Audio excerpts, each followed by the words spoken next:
Guys আমি পিকু আর আজকে আমার উইক অফ সারাদিন আজকে অনেক কাজ করেছি ভাই। এবার যাব আমি ঘুরতে। সো চলে গেলাম প্রথমে অটো ধরতে, কেন অটো পাওয়াটা মাঝে মাঝে একটু মুশকিল হয়ে যায়। সো অটো পেয়ে গেছে আর আমি একা যাচ্ছি না, যাচ্ছে আমার মা আর আমার ভাইও আমার সাথে। সো কোথায় যাচ্ছি বলো তো, বলেই দিই, আমি যাচ্ছি অ্যাক্রোপলিস। সো ফাইনালি অ্যাক্রোপলিসে চলেই এসেছি, এবার করবো এন্ট্রি। সো এন্ট্রি করে ফেলেছি। প্রথমে যাবো স্পেন্সারে, কারণ মায়ের কিছু কিছু জিনিস কেনা যাচ্ছে। সো প্রথমে চলে গেলাম স্পেন্সারে, মা যা যা কিনেছিল কিনে নিয়েছি। আমরা এবার চলে গেলাম বিলিং করতে।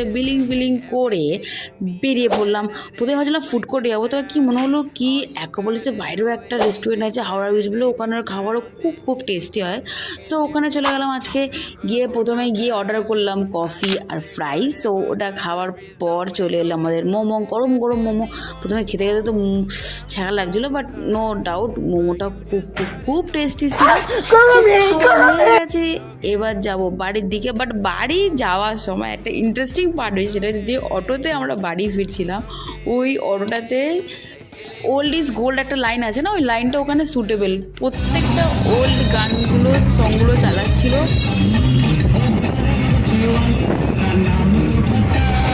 সো যাই হোক, আজকের মতো এইটুকুই। সো আবার দেখা হবে পরের ব্লগে। Bye bye.